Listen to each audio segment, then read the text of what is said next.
जय भीम, नमो बुद्धाय. आज आपण वाशिम जिल्ह्यातील मंगरुळपीर शहरामध्ये आहोत आणि मंगरुळपीर शहरातील डॉक्टर बाबासाहेब आंबेडकर वाटिका या ठिकाणी आहोत.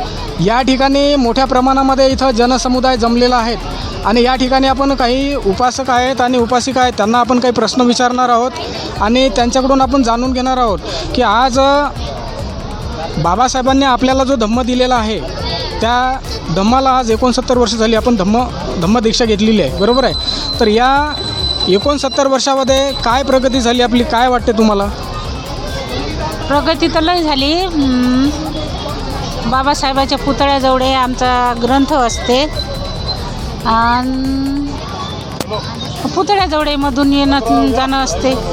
पुतळ्याजवळ आपण येतो, बरोबर आहे, दर्शन घेतो. पण राजकीय, सामाजिक आणि आर्थिक काय प्रगती झाली आपली? आर्थिक परिस्थिती काय नाही, बरोबर नाही. आर्थिक प्रगती झाली नाही का बरं? आर्थिक प्रगती तर भरपूर झाली शिक्षणामुळे. तुम्ही झाली नाही म्हणता. तुमची आर्थिक प्रगती झाली नाही का? काय करतात तुमचे मुलं? माझे मुलं मंडल अधिकारी आहे. मंडळ अधिकारी आहेत तरी म्हणता तुम्ही आर्थिक प्रगती झाली नाही?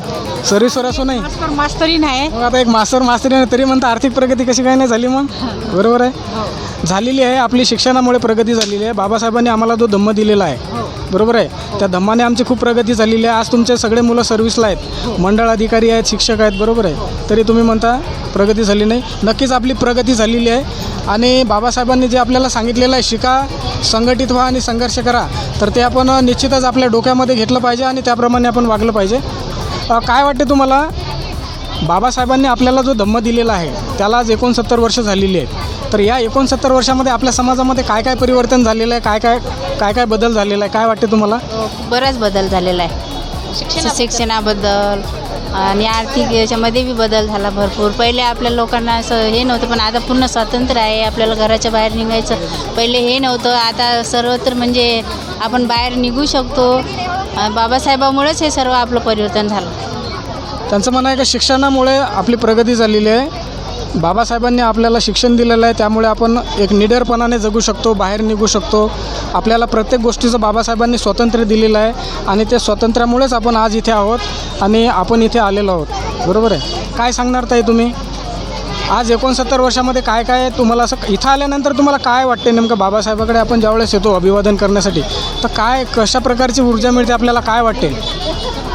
सर्वप्रथम आपल्या विजयदशमी दिनानिमित्त सर्वांना हार्दिक शुभेच्छा. आणि मला हेच सांगायचं आहे की बाबासाहेबामुळे आपल्याला शिक्षणाचा अधिकार मिळाला, आपल्याला संघटित व्हायचा अधिकार मिळाला आणि संघर्ष करायचं पण आपल्याला काही ना काहीतरी समोर त्याच्यामुळे. नाहीतर पहिले घरातच होता, महिलांना तर अजिबात कोणतेच अधिकार नव्हते. पण आता महिला शिक्षित होत आहेत, बाहेर निघत आहे, नोकऱ्या करत आहे.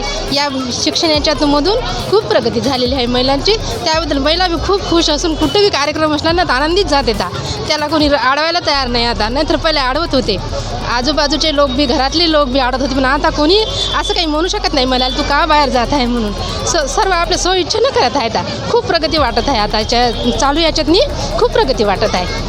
त्यांचं म्हणणं आहे का पूर्वी महिलांना अधिकार नव्हते, महिलांना फक्त चूल आणि मूल एवढंच काम होतं, घराच्या बाहेर निघत नव्हत्या महिला.